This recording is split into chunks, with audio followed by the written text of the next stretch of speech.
में, और हल्दी घाटी युद्ध 18 जून 1576 को पड़ेंगे, जो कि इसमें अकबर की सेना आएगी। अकबर स्वयं युद्ध के लिए आएगा नहीं, क्योंकि मान सिंह था ना आमेर का राजा, उसने मुगल की अधीनता स्वीकार कर ली थी, इसीलिए अकबर ने मान सिंह को सेनापति बना के भेजा था। ठीक है।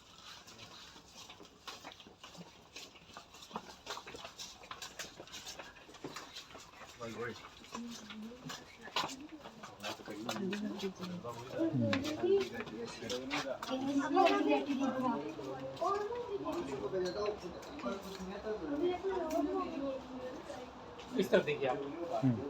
फिर महाराणा प्रताप क्या करते हैं, एक हल्दी घाटी दर्रा होता है, वहां से निकलकर महाराणा प्रताप की सेना ने मुगल सेना पर आक्रमण कर दिया, और दूसरी तरफ बिल्लू राणा के नेतृत्व में पहाड़ों से आक्रमण होता है। जो भील आदिवासी होते हैं ना, वो अपने 400 भीलों को साथ में लेकर पहाड़ों से आक्रमण कर देते हैं, क्योंकि दोनों तरफ से भीषण आक्रमण होता है मुगल सेना पर। तो मुगल सेना क्या करी, डर के मारे यहाँ से भागने लग जाती है, क्योंकि सेना तो बाहर नहीं, तो हम युद्ध कैसे करेंगे। तो इस सेना को रोकने के लिए एक मेहतर खान नामक सेनापति, वो देखो सामने वो ढोल बजा रहा है और झूठी अफवाह फैला रहा है कि अकबर आ रहा है। अकबर आता नहीं है, तो झूठी अफवाह फैले कि अकबर आ रहा, तो उसके डर से वो सेना रुक जाती खमनोर के मैदान में। तो वहाँ महाराणा प्रताप और मान सिंह के बीच में युद्ध होता है। ठीक है। अकबर की तरफ से मान सिंह आता, पर सेना अकबर की थी।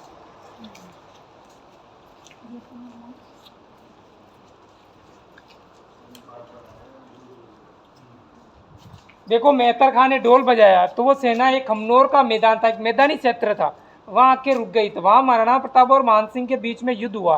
तो युद्ध इतना भयंकर हुआ कि वहां रक्त का तालाब बन गया, तो उसे वर्तमान में रक्त तलाई के नाम से जाना जाता है। आप कभी जाओ हल्दी घाटी, तो वहां एक रक्त तलाई नाम से जगह अभी भी मौजूद है। देखो महाराणा प्रताप के पास में एक चेतक घोड़ा था, इसके अलावा महाराणा प्रताप के पास में एक हाथी भी था। उस हाथी का नाम था राम प्रसाद।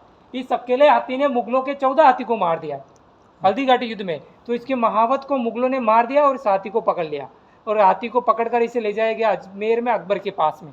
और वहां ले जाने के बाद इस हाथी का भी धर्म परिवर्तन कर दिया अकबर ने। क्या कर दिया, हाथी को भी नहीं छोड़ा उसने, इसका नाम राम प्रसाद से पीर प्रसाद कर दिया। ये मुगल नेम था, तो हाथी इस नाम को स्वीकारा नहीं, और वहां पर 18 दिन तक भूखा प्यासा रह गया, और वहीं पे अपने प्राण त्यागे। एक हाथी को अकबर नहीं झुका पा रहा, तो महाराणा प्रताप को क्या झुका पाएगा।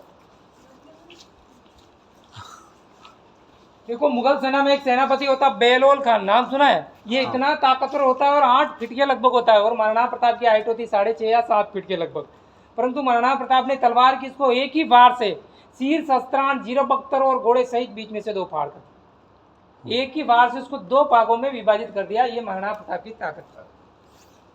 फिर महाराणा प्रताप क्या करते, चेतक को इशारा कर देते हैं, तो चेतक इशारा पाकर दोनों पैर मान सिंह के हाथी पर गड़ा दिए और बाले से वार किया। मान सिंह पर बाला लगा महावत को, तो महावत इसमें मारा गया और मान सिंह बच गया। तो महाराणा प्रताप का टारगेट क्या था, मान सिंह को मारना है। तो महाराणा प्रताप क्या करते हैं, कटार निकाल के फेंकते, एक छोटी छुरी होती है वो निकाल के मान सिंह पर फेंक देते हैं। तो मान सिंह क्या करता है, इस रोदे में नीचे छुप जाता है। तो महाराणा प्रताप भी समझ लेते हैं कि इसका काम तमाम हो गया है। ये समझकर महाराणा प्रताप क्या कर लेते हैं, अपने घोड़े को नीचे उतारते हैं। तो नीचे उतारते वक्त हाथी की सूंड में लगी तलवार से चेतक का पीछे वाला पैर कट गया। तो युद्ध में परिवर्तन आ गया, क्योंकि चेतक का पैर कट गया, तो युद्ध में परिवर्तन आएगा। देखो युद्ध में ये परिवर्तन हुआ। ये कौन है, झाला मान सिंह। चित्तौड़ के पास एक बड़ी सादरी नामक गांव होता है, वहां के होते हैं, और ये महाराणा प्रताप की सेना में होते हैं, और इनकी शक्ल महाराणा प्रताप से मिलती जुलती होती है। तो युद्ध में फायदा हो जाता है। तो महाराणा प्रताप का मुकुट ये पहन लेते, तो मुगल सेना भ्रमित हो जाती है। मुगल सेना को लगता है ये महाराणा प्रताप है, तो इनको चारों तरफ मुगलों ने घेरना शुरू कर दिया, और लड़ते लड़ते इनका बलिदान भी हो गया। और बलिदान होने के बाद मुगलों को पता चलता है ये तो कोई दूसरा है। तब तक महाराणा प्रताप क्या करते हैं, अपनी सेना को लेकर पहाड़ों पर मोर्चाबंदी कर लेते हैं।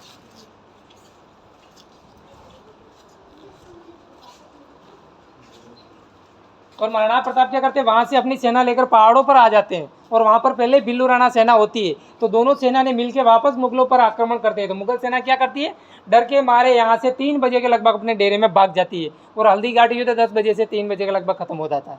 5 घंटे हल्दी घाटी युद्ध चलता है, क्योंकि मुगल सेना डर के मारे डेरे में भाग गई थी। और वहां पर देखो चेतक का पैर कटा है। पैर कटने के बाद चेतक घोड़े ने अपनी स्वामी भक्ति का उदाहरण दिया। एक 20 फीट का नाला आ जाता बीच में, 20 फीट का नाला महाराणा प्रताप को बैठा के पार कर लेता चेतक घोड़ा, और ये नाला पार करते उसकी मृत्यु हो जाती है। अधिक रक्त इस तरह हो गया था, खून ज्यादा बह गया था चेतक घोड़े का, तो नाला पार करते मृत्यु हुई। तो वहाँ एक महादेव जी का मंदिर है, आप कभी जाओ हल्दी घाटी, तो महादेव जी के मंदिर के पास अभी भी चेतक स्मारक मौजूद है। स्मारक मतलब कि छतरी नुमा अभी भी बना हुआ है।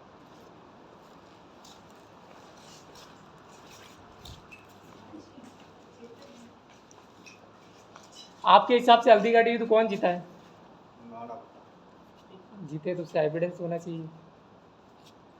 मान लेते हैं हाँ जीत गए।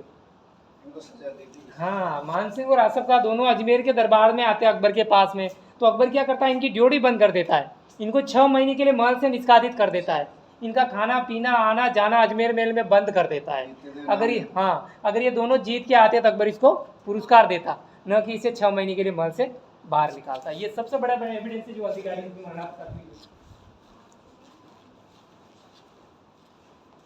ये देखो, ये मैं नहीं बता रहा हूँ, ये इतिहासकार बता रहे हैं। मैं बताऊंगा कि हल्दी घाटी युद्ध में महाराणा प्रताप विजय हो गया तो आप कोई मानने के लिए तैयार नहीं रहेंगे।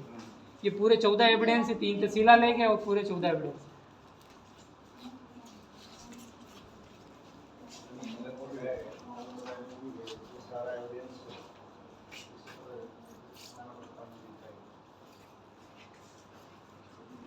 देखो, महाराणा प्रताप क्या करते थे, एकलिंग जी को राजा मानते।